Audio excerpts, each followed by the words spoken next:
MN TV news ವೀಕ್ಷಕರಿಗೆ ಸ್ವಾಗತ. ಮುರುಗಮಲ್ಲ ಹೋಬಳಿ ಮಟ್ಟದ ಜೆಡಿಎಸ್ ಮುಖಂಡರ ಸಭೆ. ಒಮ್ಮರಲ್ಲಿರುವ ಸ್ಥಳೀಯ ಸಂಸ್ಥೆಗಳ ಚುನಾವಣೆಗಳು ಸೇರಿ ಜೆಡಿಎಸ್ ಪಕ್ಷವನ್ನು ಮತ್ತಷ್ಟು ಶಕ್ತಿಯುತವಾಗಿ ಸಂಘಟಿಸಲು ತಾಲೂಕಿನ ಮುರುಗಮಲ್ಲ ಹೋಬಳಿ ಮಟ್ಟದ ಮುಖಂಡರ ಸಭೆ ನಗರದ ಹೊರವಲಯದ ಜೆಕೆ ಭವನದಲ್ಲಿ ನಡೆಯಿತು.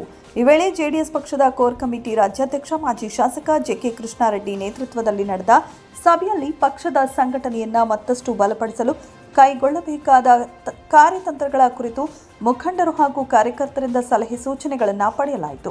ಇದೇ ವೇಳೆ ಮುರುಗಮಲ್ಲ ಹೋಬಳಿ ಮಟ್ಟದ ಸಮಿತಿಯನ್ನು ರಚಿಸುವ ಮೂಲಕ ಜೆಡಿಎಸ್ ಪಕ್ಷವನ್ನು ಸಂಘಟಿಸಲು ತೀರ್ಮಾನಿಸಲಾಯಿತು. ಸಭೆಯಲ್ಲಿ ಜಿಲ್ಲಾ ಪಂಚಾಯಿತಿ ಮಾಜಿ ಸದಸ್ಯ ಗುಡೆ ಶ್ರೀನಿವಾಸ ರೆಡ್ಡಿ, ಮುಖಂಡರಾದ ದಿನ್ನಿ ಮಿಂದಹಳ್ಳಿ ಬೈರಾರೆಡ್ಡಿ, ಮಿಲ್ಟಿ ಶ್ರೀನಿವಾಸ್ ಇದ್ದರು.